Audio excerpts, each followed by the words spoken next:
जिंदगी जिनकी कैद घर से दफ्तर में है, जिंदगी जिनकी कैद घर से दफ्तर में है, उनकी दुनिया तो महदूद बस डर में है। आलिशां घर में तुम खुश रहो मेरा दिल, आलिशां घर में तुम खुश रहो मेरा दिल, जंगलों पर्वतों और समंदर में है। दिल को पत्थर किया जिसने इंसान पे, दिल को पत्थर किया जिसने इंसान पे, उसका दावा है कि जान पत्थर में है। এক রাত দুদিনের জন্য একটা ছোট্ট সফরে আমরা আবার আজকে বেরিয়ে পড়লাম। বাড়ি থেকে সকাল 6:30 নাগাদ বেরিয়েছি।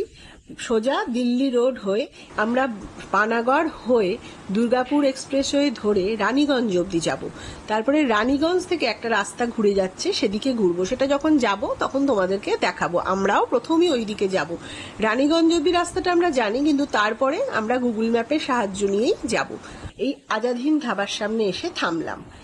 এখনো আমাদের অনেকটা রাস্তা আজকে যেতে হবে, সে কারণেই এখানেই আমরা ভালোভাবে সকালের জলখাবার, চা সবকিছু খেয়ে নিচ্ছি। এরপরে আর কোথাও যাতে রাস্তায় থামতে না হয়। আজকে আমরা সকালে হালকা জলখাবার হিসেবে ধোসা, আলুর পরোটা এরকমই সব নিলাম, একসঙ্গে চাও খেয়ে নিলাম। নিয়ে আমরা এখান থেকে রওনা হব। এর আগে যতবারই দিল্লি রোড হয়ে গেছি এখানেই আমরা সকালের জলখাবার খেয়েছি। এখানকার খাবারের স্বাদ সম্বন্ধে আলাদা কিছু আর বলছি না। আমার মার তো অন্যান্য জায়গার ধোসা নাকি ভালো লাগে না, বললেও টক লাগে, খেতে পারে না, কিন্তু এখানে বেশ ভালো লেগেছে।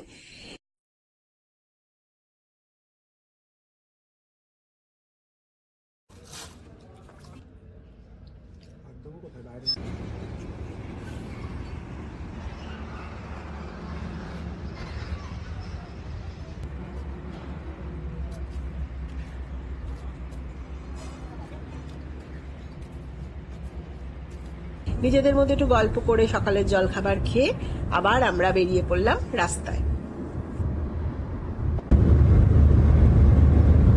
এখন আমরা পানাগড় ইন্ডাস্ট্রিয়াল পার্ক ক্রস করলাম। এখন ঘড়িতে সময় 11:03। এটা আমাদের আজকের 3 নম্বর toll plaza, Gopalpur toll plaza.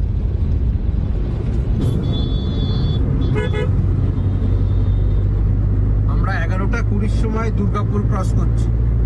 আমাদের বাঁ দিকে হচ্ছে দুর্গাপুর রেলওয়ে স্টেশন।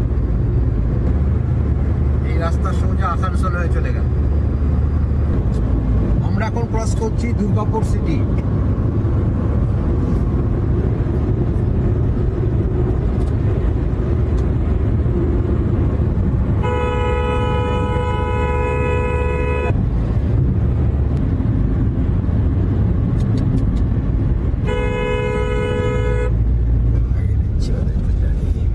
আমরা সিয়ারসোল থেকে বাঁ দিকে ঘুরে গেলাম রানীগঞ্জের দিকে। এখান থেকে রানীগঞ্জ 3.5 কিলোমিটার। এখন সময় 11:40।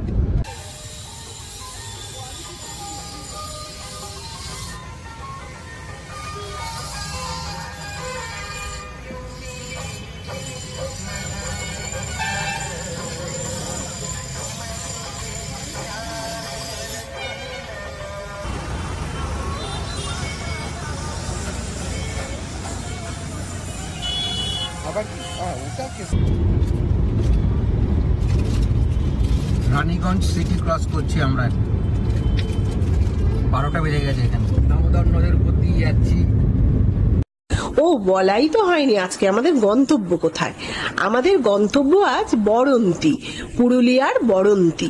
হ্যাঁ, এর আগেও আমরা আগের বছর পুরুলিয়া গেছিলাম, কিন্তু সেটা সেই অযোধ্যা সার্কিটে গেছিলাম, কিন্তু বড়ন্তির দিকটা আমাদের ঘোরা হয়নি। এবারে শীতের শেষে জানুয়ারি মাসের এই 25শে জানুয়ারির ছুটিটাতে, একদিনের ছুটি অবশ্য, এই শনি রবির ছুটিতে আমরা বেরিয়ে পড়লাম পুরুলিয়ার আর এক সৌন্দর্য, বড়ন্তি লেকের সৌন্দর্য দেখতে। আমার তো আগের বার পুরুলিয়া যখন গেছিলাম, পুরুলিয়াকে খুব সুন্দর লেগেছিল। তোমরা যদি আমাদের আগের পুরুলিয়ার ভিডিওগুলো না দেখে থাকো তো দেখে নিতে পারো। সত্যি পুরুলিয়া খুব খুব সুন্দরী। আমাদের পশ্চিমবঙ্গের মধ্যে তো আমার পুরুলিয়াকে যেন সৌন্দর্যের একটা ডালি মনে হয়েছিল। নানান সৌন্দর্য তার, একদিকে যেমন অযোধ্যা সার্কিটের পাহাড়ের সৌন্দর্য, তারপর আর একদিকে এই যে আজকে আমরা এখানে যাচ্ছি বরন্তিলে, তার একটা অন্য সৌন্দর্য। আবার বসন্তকালে তো পলাশের ডালি মেলে তার সৌন্দর্য আরো বাড়িয়ে তোলে এই পুরুলিয়া। তাই চলো আজকে আমাদের সাথে বরন্তির সৌন্দর্য তোমরাও নিজেদের চোখে দেখবে। আর জানো তো, আমরা খুব অল্প সময়ের জন্য বেরোই, কিন্তু সেই সময়তে অনেকগুলো জায়গা দেখে নিতে চাই, কারণ বেশি বেরোবার সময় আমরা পাই না। তাই আজকেও আমরা একদিনের সফর হলেও তার মধ্যে অনেকগুলো জায়গা ধরে রেখেছি। যেমন প্রথমেই আমরা ভেবেছি বিহারীনাথ টেম্পলে যাব, ওখানে বাবা বিহারীনাথের দর্শন করে সেখান থেকে আমরা বরন্তি যাব। আবার ওখান থেকে গড় পঞ্চকোট দেখব, দেখে ফেরার সময় যদি সম্ভবপর হয় তো আসানসোলের পাঞ্চেত ড্যাম, তারপরে তোমার মাইথন, ওই সমস্ত ঘুরে আসবো। পুরোটা দেখার জন্য আমাদের তুমি সঙ্গে থাকো। তবে আজকে তো সবটা সম্ভব হবে না, আজকে যতটা হবে আমার মনে হয় আজকে আমরা বরন্তি লেক অব্দি তোমাদের দেখাতে পারবো, সেটাই তোমরা দেখতে থাকো।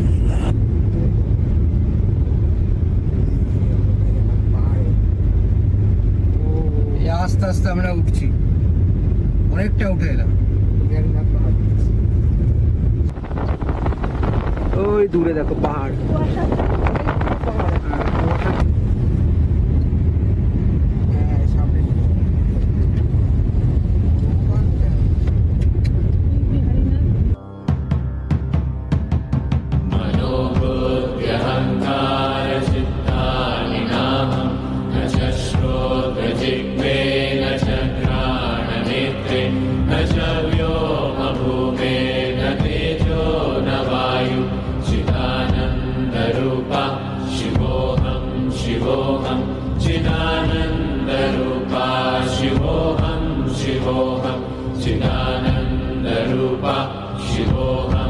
शिवोऽहं न च प्राणसंज्ञो न वै पञ्चवायु न वा सप्तधातु न वा पञ्चकोश न वा पाणिपादं न चोपस्थपायु चिदानन्दरूपा शिवोऽहं शिवोऽहं चिदानन्दरूपा शिवोऽहं शिवोऽहं चिदानन्दरूपा शिवोऽहं शिवोऽहं न मे द्वेषरागो न मे लोभमोहौ न मे वै मदो नैव मात्सर्यकामः न धर्मो न चार्थो न कामो न मोक्षः चिदानन्दरूपा शिवोऽहं शिवोऽहं चिदानन्दरूपा शिवोऽहं शिवोऽहं चिदानन्दरूपा शिवोऽहं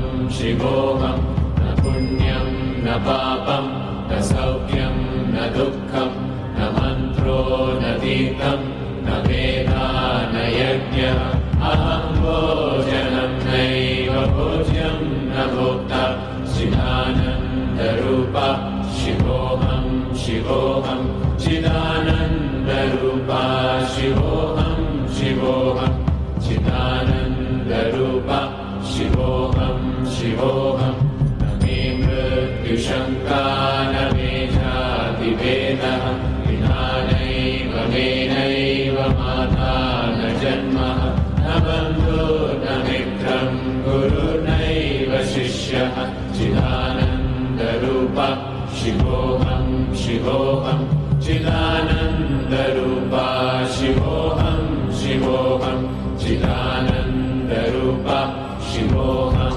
शिवोऽहं अहं निर्विकल्पो निराकाररूपो विभुत्वा च सर्वत्र सर्वेन्द्रियाणां न च सङ्गतं नैव मुक्तिर्न मेयः चिदानन्दरूपा शिवोऽहं शिवोऽहं चिदानन्दरूपा शिवोऽहं शिवोऽहं चिदानन्दरूपा शिवोऽहं शिवोऽहं मनोबुद्ध्यहङ्कारचित्तानि नाहं न च श्रोत्रमथो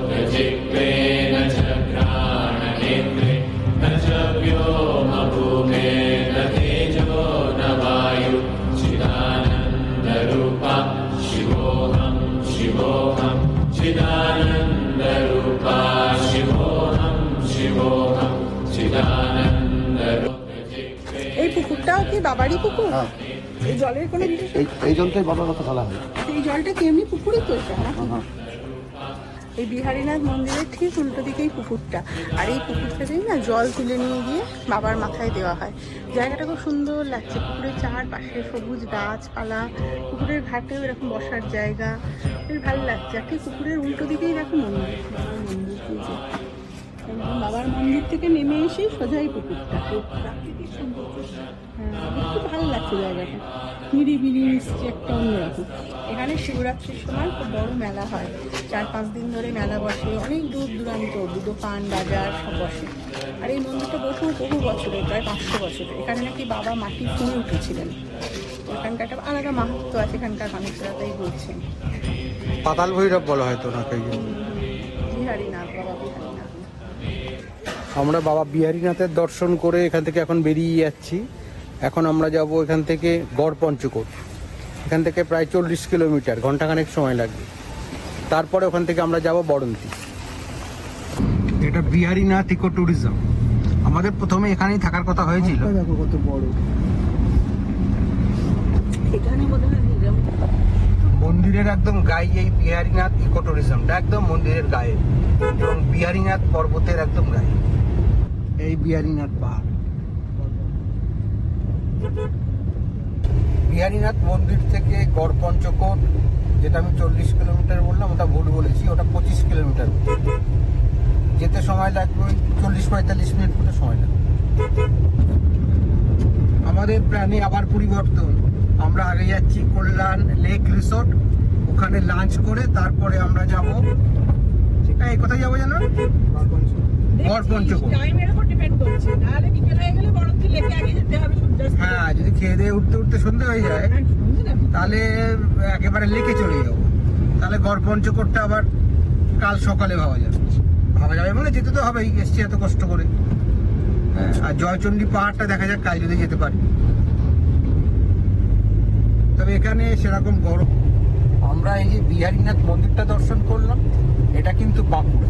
আর এখন যাচ্ছি আমরা কল্যাণ লেক রিসোর্টে, এটা কিন্তু আবার পুরুলিয়াতে। এখান থেকে এখনো 9 কিলোমিটার কল্যাণ লেক রিসোর্ট, পুরো মেঠো রাস্তা। আর একটা রাস্তা দেখাচ্ছে গুগলে, সেটা বলছে 15 কিলোমিটার, কিন্তু সেই রাস্তাটা কেমন হবে জানি না। এটা দিয়েই গাড়ি নিয়ে নিলাম, দেখা যাক পুরো রাস্তাটা কিরকম। 1 কিলোমিটার মতো ওই মেঠো রাস্তা দিয়ে আসার পরে এখানে আবার দেখছি ঢালাই রাস্তা।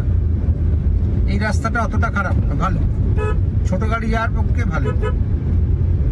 অ্যাকচুয়ালি আমরা তো বিহারীনাথ দিয়ে ঢুকেছি, মানে পিছন দিক দিয়ে আসছি, যার জন্য আমাদের এই রাস্তাটা ধরতে হচ্ছে। না হলে মেন রোড দিয়ে গেলেও যাওয়া যেত, সেক্ষেত্রে ডিস্টেন্সটা অনেক বেশি পড়তো। এখানে দুদিকে সব মাটির বাড়ি। মায়ের খুব মাটির বাড়িতে থাকার ইচ্ছে হয়েছে, তা আজকে দেখবো যদি একটা মাটির বাড়িতে মাকে রাখা যায় রাত্রে। দু সাইডে পরপর সব মাটির বাড়ি, অনেক চারিদিকে।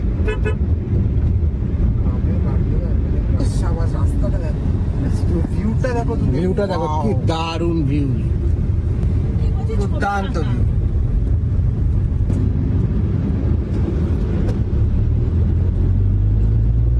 সামনেই আমাদের রিসোর্ট,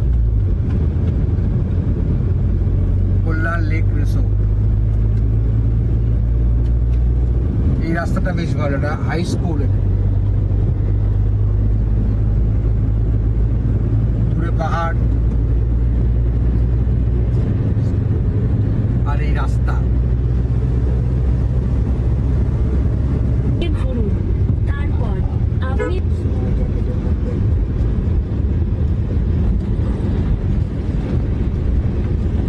আমরা এসে গেলাম কল্যাণ লেক রিসোর্ট। এটাই আজকে আমাদের রাতের আস্তানা। এই রাস্তাটা কোথায় গেল বলতে জানিস? চলো ব্যবসাকে সামনে রাখতে। আমরা না লাঞ্চ টাঞ্চ করে নেবো, আপনিও ফ্রেশ হয়ে করে নিন, তারপরে আপনি পৌঁছে গেছেন। ও সাহায্য করলেন, দিদি এখনো করছে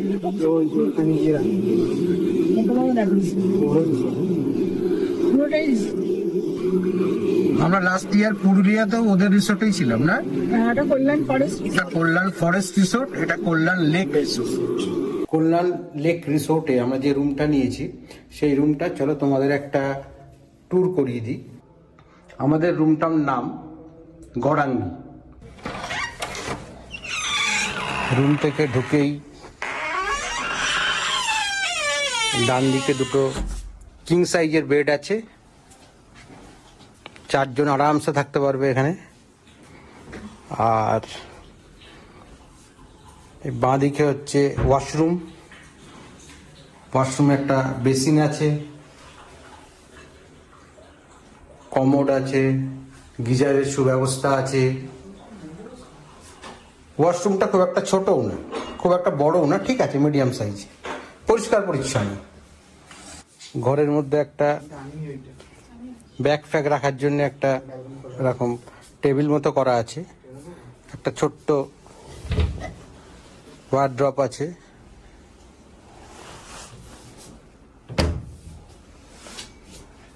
জল গরম করার জন্য একটা কেটলি দিয়েছে ওরা, ইলেকট্রিক কেটলি। আর কমপ্লিমেন্টারি হিসেবে 4টে জলের বোতল, যেহেতু আমরা 4 জন। আর তার সাথে একটা টয়লেট কিটস দিয়েছে, একটা টুথপেস্ট আছে, একটা ব্রাশ আছে, বডি ওয়াশ আছে, ছোট একটা সোপ আছে। টুথব্রাশ দেখছি 2টো দিয়েছে। এই রুমের সব থেকে প্লাস যে পয়েন্টটা সেটা হচ্ছে এইখানে এই একদম রুম থেকে বড়ন্তি লেকটা দেখা যায়, আর দূরে ওই পাহাড়টাও তোমরা দেখতে পাবে। ঘরে শুয়ে শুয়ে তোমরা লেকটা দেখতে পাবে। এইদিকেও আর একটা বড় উইন্ডো রয়েছে গ্লাসের, এখান থেকেও তোমরা পাহাড় দেখতে পাবে, খুব কাছেই পাহাড়টা। আমরা এই রুমটা নিয়েছি মেনলি এই বড় যে কিং সাইজ যে উইন্ডোটা, ফুল সাইজ উইন্ডোটা, এই উইন্ডোটার জন্যই।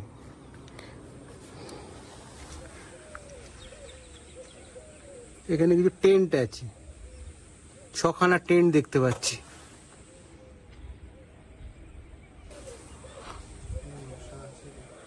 খুব সুন্দর জায়গা।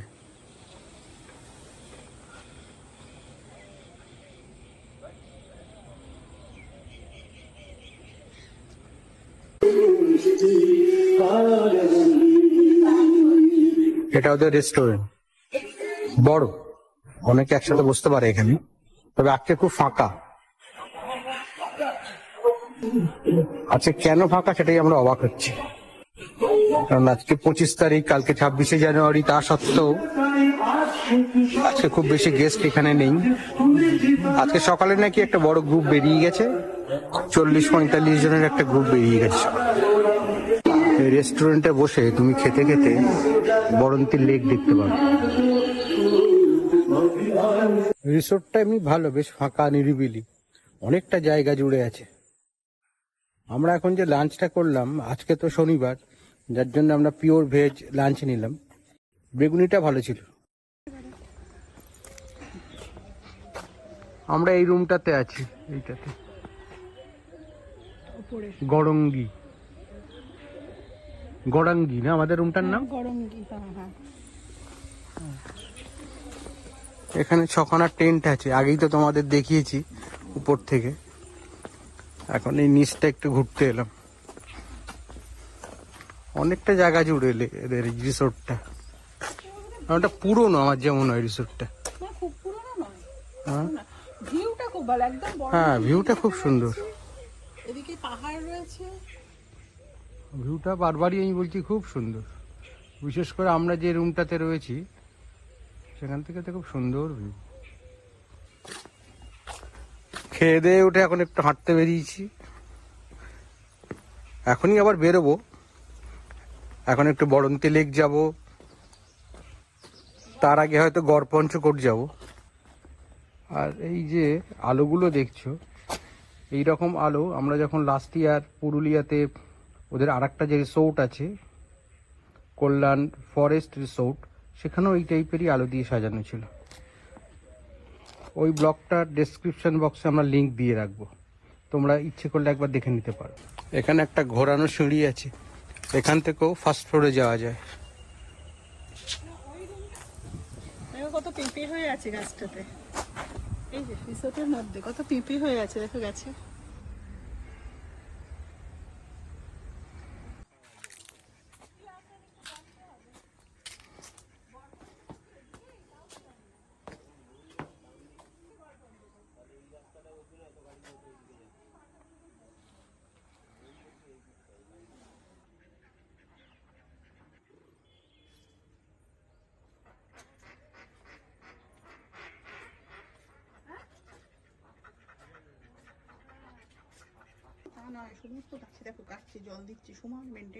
কটা আছে দলে?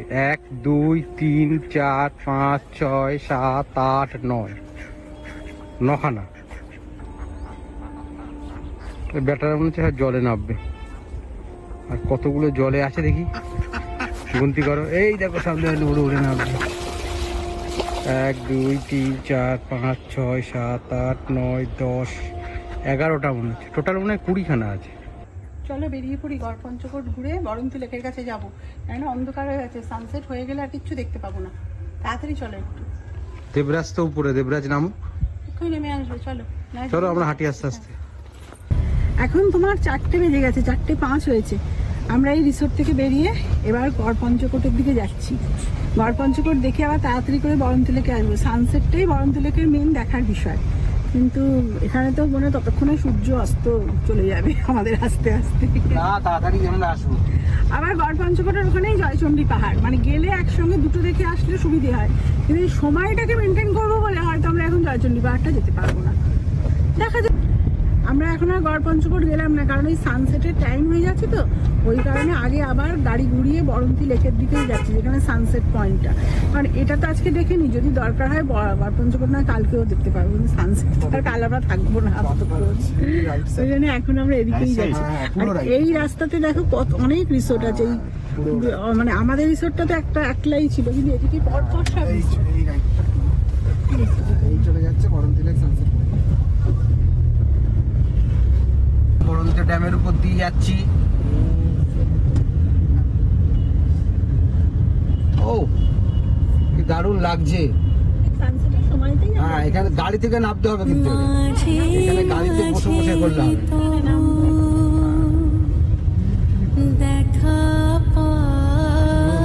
দুরন্ত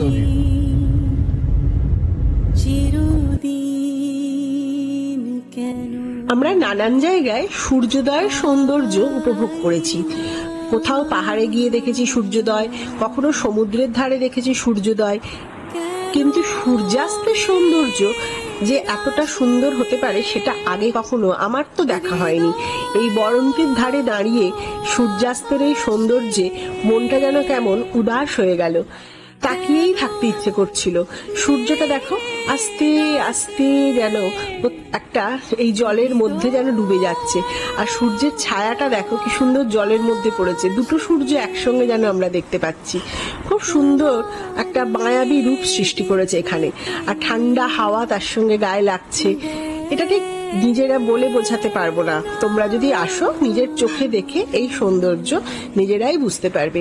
এটাই বোধহয় এখানকার নিজস্ব সৌন্দর্য, এইটার জন্যই আমরা ছুটে আসি বরন্তি লেকের এই সূর্যাস্ত দেখতে।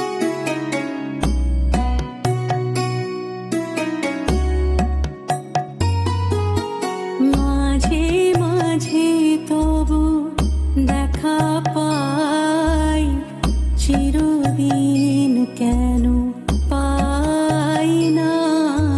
মাঝে মাঝে তবু দেখা পাই, চিরদিন কেন পাই না। কেন মেঘ আসে হৃদয় আকাশে, কেন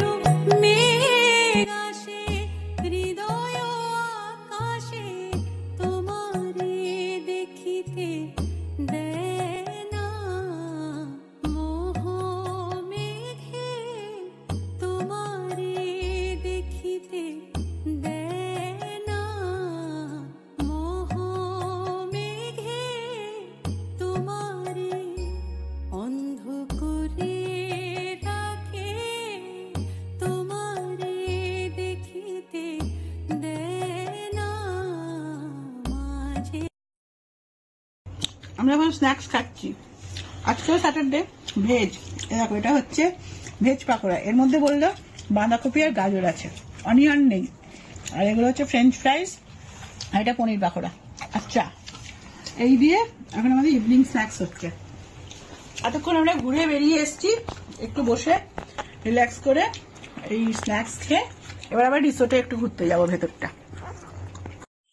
সেই সকাল 6:30টায় তো আমরা বাড়ি থেকে বেরিয়েছিলাম। সারাদিন অনেক ঘোরাঘুরি হয়েছে, অনেক কিছু দেখেছি, তাই সন্ধেবেলা এই স্ন্যাক্স খাবার পরে আর বেশি শরীর চলছিল না। এবার আমরা একটু সামান্য এদিক ওদিক ঘুরেই আজকের মতো ঘরেই বসে পড়লাম, একটু বিশ্রাম নিলাম। রাত্রের ডিনার ঘরেই করে নিয়েছিলাম, করে আমরা ঘুমিয়ে পড়েছিলাম, কারণ কাল আবার ভোর ভোর উঠতে হবে। সূর্যাস্ত দেখলে হবে, সূর্যোদয়টাও তো দেখতে হবে। চলো আজকের মতো গুড নাইট।